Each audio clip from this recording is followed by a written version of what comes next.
segalanya. Ku berharap padamu,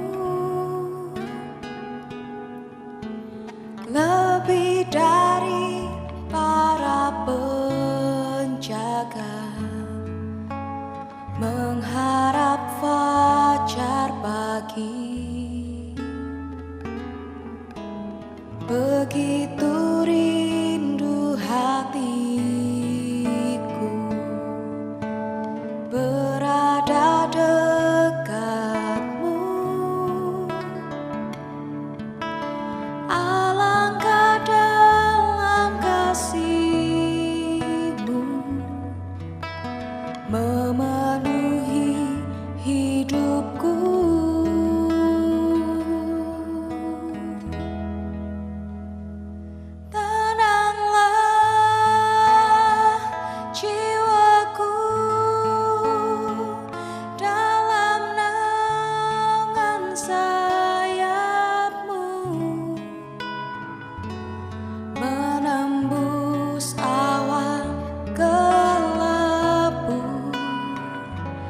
Pandang kemuliaan-Mu, selalu ku rindu lekat dalam hati-Mu, mengikuti rencana-Mu, Yesus Tuhan Rajaku.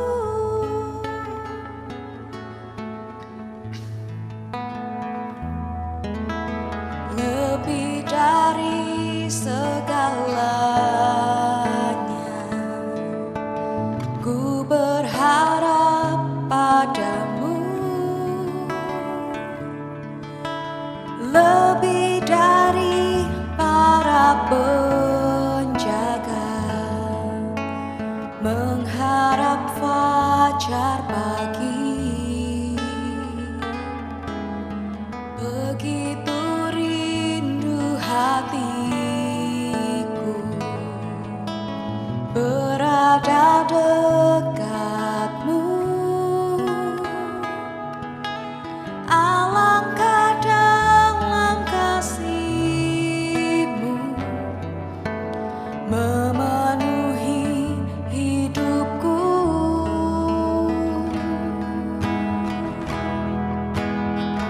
Tenanglah jiwaku dalam naungan sayap-Mu, menembus awan gelap-Mu, pandang kemuliaan-Mu, selalu ku rindu lekat dalam hati-Mu, mengikuti rencana-Mu, Yesus Tuhan Rajaku. Tenanglah jiwaku dalam naungan sayap-Mu, menembus awan gelap-Mu, pandang kemuliaan-Mu, selalu ku rindu lekat dalam hati-Mu, mengikuti rencana-Mu, Yesus Tuhan Rajaku.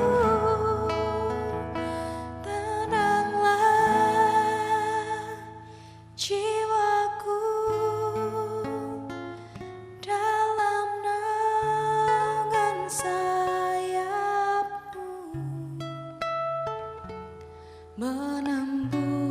awan gelapku,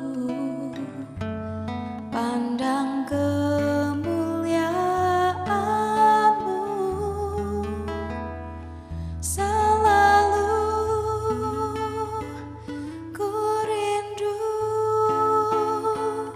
lekat dalam hati-Mu, mengikuti rencana-Mu, Yesus Tuhan Rajaku.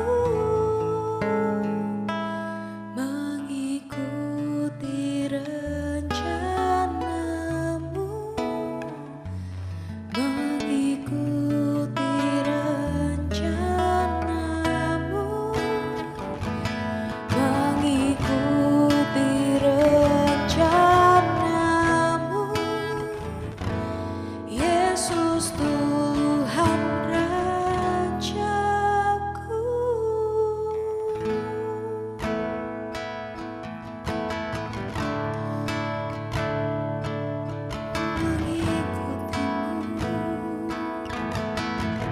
Mengikuti rencana-Mu Tuhan, takkan ku ragu, takkan ku takut. Yesus, Kaulah jaminan hidupku. Hanya Kau satu Tuhan dalam hidupku, dalam hidupku, dalam rencanaku, Tuhan.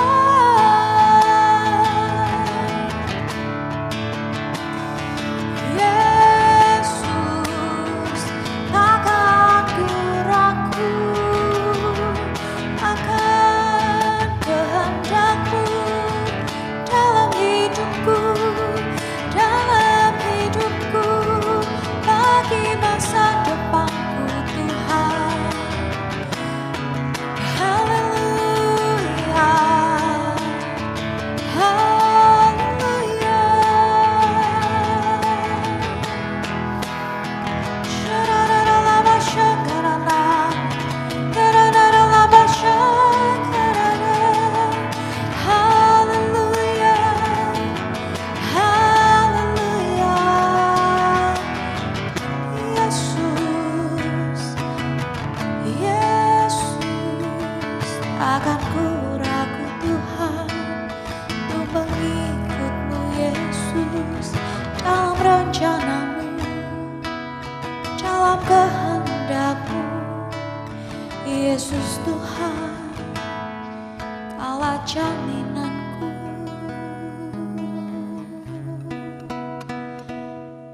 Takkan ku ragu, takkan ku takut. Yesus, Kaulah jaminanku, Tuhan.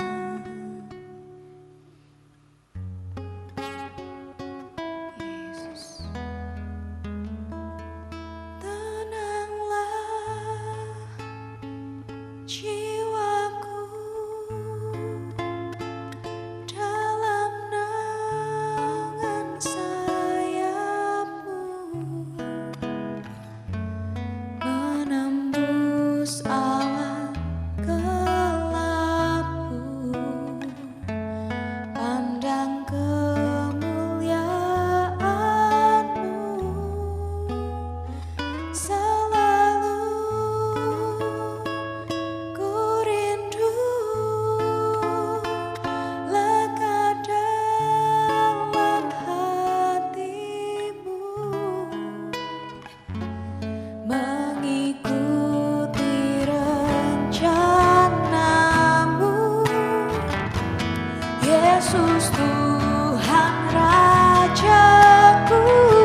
awan kelabu,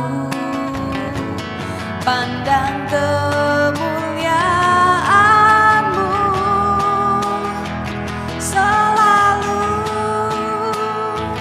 ku rindu lekat dalam hati-Mu, mengikuti rencana-Mu, Yesus Tuhan Rajaku.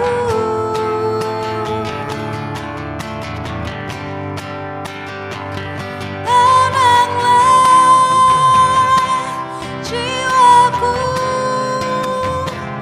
dalam naungan sayap-Mu,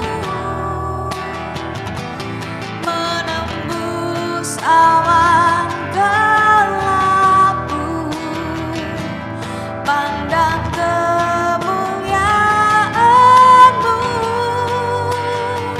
selalu ku rindu lekat dalam hati-Mu, mengikuti rencana-Mu, Yesus Tuhan Rajaku. Mengikuti rencana-Mu, mengikuti rencana-Mu, mengikuti rencana-Mu, Yesus Tuhan Rajaku.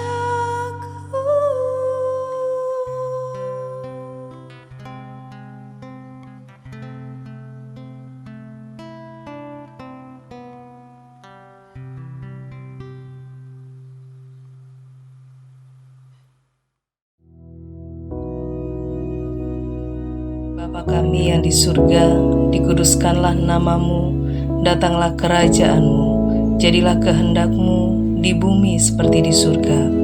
Berikanlah kami pada hari ini makanan kami yang secukupnya, dan ampunilah kami akan kesalahan kami, seperti kami juga mengampuni orang yang bersalah kepada kami. Dan janganlah membawa kami ke dalam pencobaan, tetapi lepaskanlah kami daripada yang jahat. Karena Engkaulah yang empunya kerajaan dan kuasa dan kemuliaan sampai selama-lamanya. Amin.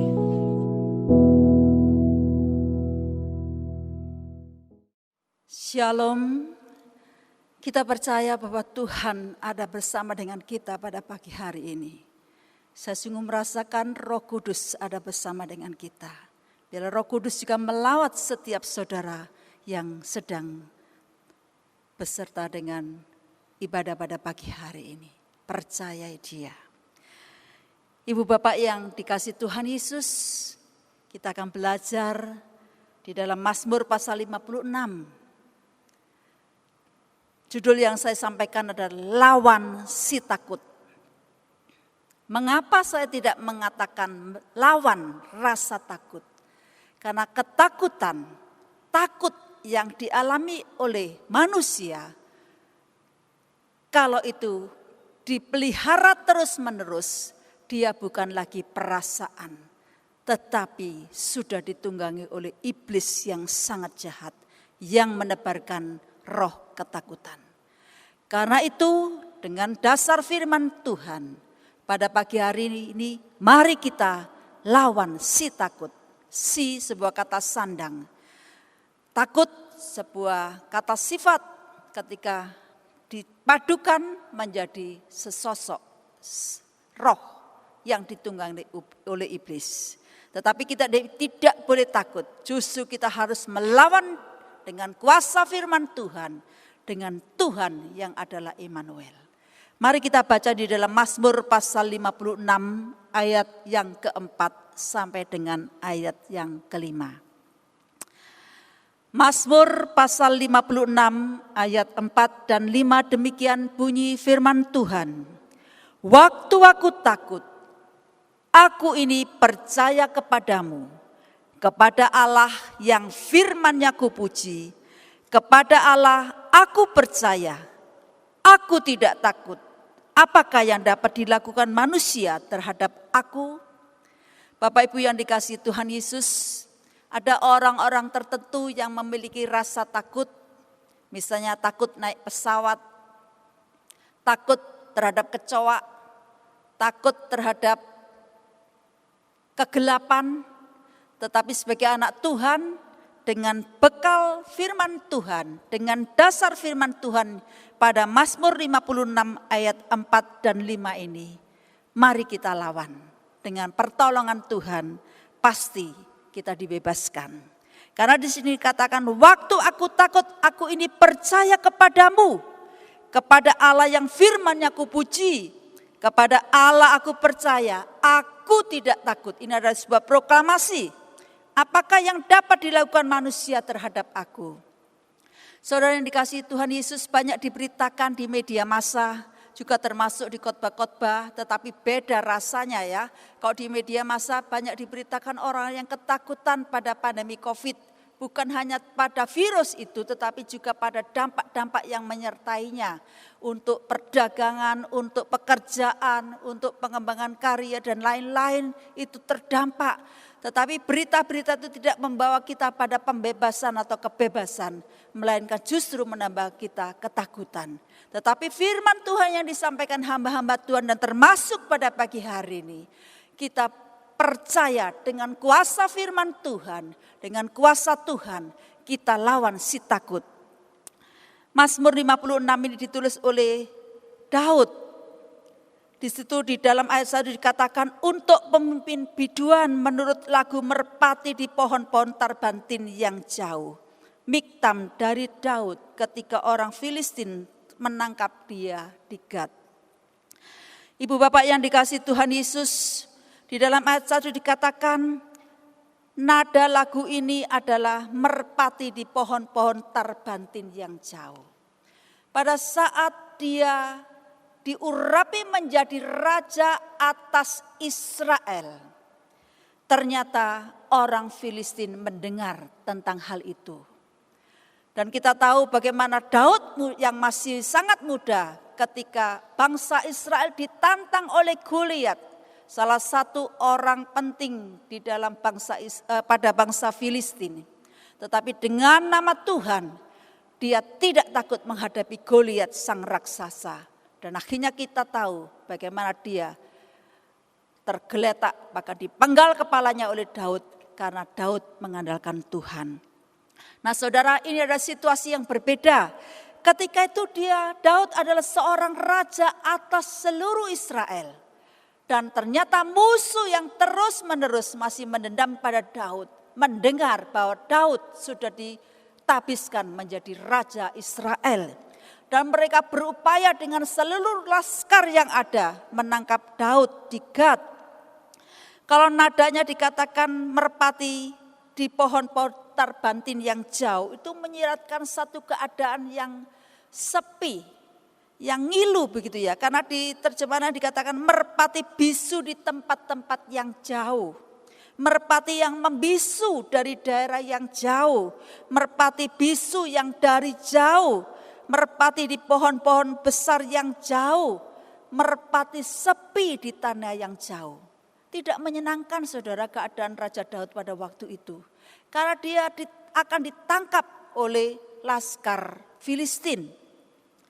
Dikatakan di ayat 1 juga miktam dari Daud ketika orang Filistin menangkap dia di Gat. Saya pelajari kata miktam ini berarti mazmur yang berupa stelograf, yaitu tulisan yang terpatri di prasasti. Salah satu mazmur yang spesial dari Daud yang ditujukan kepada pemimpin biduan. Nah saudara yang dikasih konteks, di dalam Mazmur pasal 56 ayat 45 tadi sudah saya sampaikan, bahwa dia telah diurapi menjadi Raja Israel, tetapi Filistin yang adalah musuh bebuyutan akan menangkap dia. Nah, apa yang akan dilakukan Daud selain diproklamasikan di dalam ayat 4 dan 5 tadi? Kita akan beralih ke 2 Samuel pasal 5. Tidak kita baca seluruhnya karena waktu. 2 Samuel pasal ke-5. Ibu bapak nanti bisa mendalami sendiri setelah ibadah ini selesai. 2 Samuel pasal 5 ayat 19 dikatakan di situ, bertanyalah Daud kepada Tuhan, apakah aku harus maju melawan orang Filistin itu? Akan kau serahkankah mereka ke dalam tanganku? Tuhan menjawab Daud, majulah, sebab aku pasti akan menyerahkan orang Filistin itu ke dalam tanganmu. Disambung ayat yang ke-23. Tentang Filistin laki-laki yang akan menangkap Daud.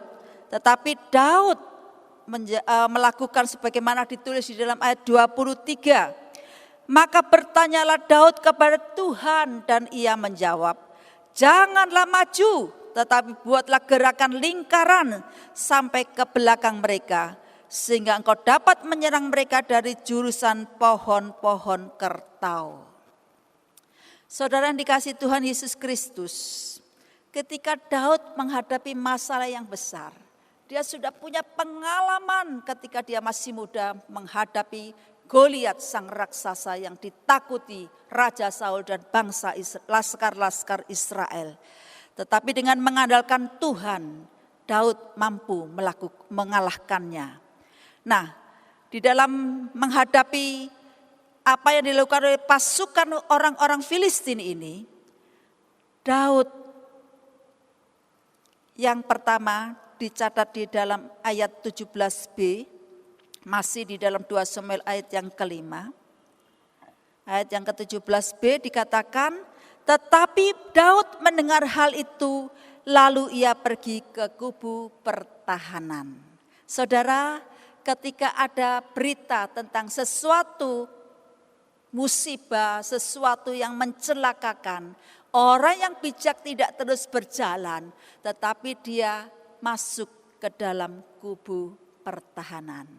Kalau selama ini pada masa pandemi kita diminta oleh pemerintah untuk menerapkan protokol kesehatan WHO dengan tinggal di rumah, bekerja di rumah, jika tidak perlu jangan keluar rumah, kita hendaknya juga mengikuti sebagai tindakan bijaksana.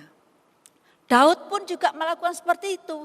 Ketika dia mendengar bahwa laskar Filistin akan menangkap dia, dia pergi ke kubu pertahanan. Artinya mencari ke tempat perlindungan, mencari tempat perlindungan, yaitu Tuhan sendiri. Apakah dia hanya ngendon saja di situ? Tidak, saudara. Dia berdoa, dia bertanya kepada Tuhan. Sebagaimana yang sudah kita baca di dalam 2 peristiwa orang-orang Filistin akan menangkap Daud di Gat. Dia selalu bertanya kepada Tuhan, berdoa. Dan ada komunikasi yang baik, Bapak Ibu yang dikasihi Tuhan, antara Daud dan Tuhan. Mengapa? Karena sejak masa mudanya, Daud sudah melatih dirinya bagaimana dia berkenan di hadapan Tuhan. Dia adalah seorang pemazmur yang suka memuji Tuhan. Dia seorang pemazmur yang suka bercakap-cakap dengan Tuhan. Itulah yang harus kita lakukan. Supaya enak ya, Daud tanya Tuhan jawab. Daud tanya Tuhan jawab. Lah saya ini sudah tanya ke Tuhan tapi kok enggak jawab-jawab. Enggak dengar jawabannya. Latih terus saudara. Jaga keintiman dengan Tuhan, terus suka memuji Dia, terus suka membaca firman Tuhan, meyakininya, melakukannya, terus suka berdoa kepada Tuhan, menyembah Dia. Maka komunikasi itu akan terjalin dengan baik antara kita dengan Tuhan dan antara Tuhan dengan kita. Yang dilakukan Daud yang pertama pergi ke kubu pertahanan, kemudian dia selalu bertanya kepada Tuhan. Dalam 2 ayat yang sudah kita baca bersama tadi, ayat 17b, ayat 19 dan 23, jawaban Tuhan yang pertama maju, karena aku akan menyerahkan laskar Filistin ke dalam tanganmu. Dan dia yang ketiga menaati perintah Tuhan. Termasuk ketika dia dapat serangan kali kedua pada ayat 23, dia bertanya lagi kepada Tuhan dan Tuhan menjawab, jangan maju, tetapi buat gerakan lingkaran. Sehingga ketika engkau sudah melingkari pasukan Filistin, kamu bisa menyerang mereka dari berbagai penjuru. Itulah strategi yang diajarkan Tuhan kepada Daud. Dan Daud seorang raja, saudara-saudara, tidak mau menggunakan kepintarannya sendiri, tidak menggunakan akalnya sendiri, tetapi dia selalu melibatkan Tuhan dalam setiap tindakannya. Bagaimana dengan kita ketika kita dihadapkan pada masalah yang besar, masalah yang mengancam nyawa kita, masalah yang mengancam bisnis kita, masalah yang mengancam rumah tangga kita, masalah yang mengancam anak-anak kita, masa depan kita, pelayanan kita, studi kita. Belajarlah kepada Daud, masuk dalam kubu pertahanan, berdoa kepada Tuhan, mendengarkan suara Tuhan, dan menaati firman Tuhan. Dengan cara-cara seperti itu saudara, kita tahu bahwa Daud keluar sebagai pemenang. Karena dikatakan di dalam ayat 20, Tuhan telah menerobos musuhku di depanku seperti air menerobos. Ini pengakuan Daud ketika diminta untuk maju, bersama Tuhan dia maju, dan Tuhanlah yang maju berperang. Karena digambarkan seperti air yang menerobos. Ya mungkin saudara pernah melihat video bagaimana banjir bandang ya, dari sebuah dataran tinggi atau pegunungan masuk ke dataran yang rendah, sungai-sungai. Air begitu kuat menerobos untuk menghantam siapapun yang ada. Itulah kekuatan Tuhan yang diandalkan oleh Daud. Kemudian ketika dia diperintahkan Tuhan, jangan maju, tetapi buat lingkaran di belakang mereka, sehingga kamu bisa menyerang mereka dari berbagai penjuru. Dia mengakui di ayat yang berikutnya, Tuhan telah keluar berperang di depanmu untuk memukul kalah tentara orang Filistin. Saudara, itulah yang dilakukan Daud. Dia menaati firman Tuhan, sehingga dikatakan Tuhan telah keluar di depanmu untuk memukul kalah tentara orang Filistin. Dari dua peristiwa yang kita pelajari pada pagi hari ini kita tahu, ketika kita dihadapkan pada persoalan-persoalan di dalam kehidupan ini, apapun baik dalam bentuk untuk pelayanan, untuk pekerjaan, untuk hidup berkeluarga, kita percaya melibatkan Tuhan dan menaati firman-Nya, kita pasti keluar sebagai pemenang. Itu tertulis juga di dalam Mazmur pasal 56 ayat yang ke-9-10 ya. Kalau di dalam elektronik barangkali ayat yang ke-9. Mazmur, kembali kita ke Mazmur 56 tadi, ayat yang ke-10. Maka musuhku akan mundur pada waktu aku berseru. Aku yakin bahwa Allah memihak kepadaku. Kepada Allah firman-Nya kupuji, kepada Tuhan firman-Nya kupuji. Dia selalu mengagungkan, menghormati firman Tuhan. Dia menaati firman Tuhan sehingga dia menjadi orang yang berkenan di hadapan Tuhan. Dan Tuhan membereskan semuanya. Kembali kepada kita saudara, ketika kita diizinkan Tuhan menghadapi persoalan-persoalan dalam kehidupan ini. Karena memang kita ini musafir di dunia ini. Jadi tidak selalu kita bertemu dengan padang rumput yang hijau atau air yang tenang. Sekali waktu kita harus berjalan di padang gurun, di tanah yang terjal, di lembah yang curam. Tetapi ketika kita berteduh kepada Tuhan, ketika kita berdoa kepada Tuhan dan kita menaati firman Tuhan, maka dialah yang maju berperang ganti kita. Kita akan keluar sebagai pemenang sampai pada Tuhan memanggil kita pulang ke surga. Percayai Tuhan, hormati firman Tuhan, lakukan dan kita akan diberkati. Biar nama Tuhan kita tinggikan melalui apa yang kita lakukan dalam kehidupan yang kita jalani bersama dengan Dia. Kita berdoa. Kimosika matakora masene takomke. Engkau Tuhan, Allah yang hadir di rumah-rumah umat-Mu yang saat ini sedang menyaksikan dan ikut serta di dalam ibadah doa pagi. Kuraminata korse kamu. Hadirlah Tuhan, lawat mereka, sertai mereka, berikan jalan keluar karena mereka menjadi pelaku-pelaku firman Tuhan. Dan sepanjang hari ini Tuhan, kami menyerahkan hidup kami dan seluruh keluarga kami. Segala sesuatu yang kami kerjakan di dalam tuntunan Tuhan, biar Tuhan yang memberkatinya. Tuhan yang membuatnya berhasil. Tuhan yang melindungi kami. Terima kasih Bapa. Tuhan Yesus memberkati. Berkat di dalam nama Bapa, Putra, dan Roh Kudus. Di dalam nama Tuhan Yesus Kristus turun memenuhi kehidupan kita. Yang percaya Tuhan beserta kita. Katakan amin.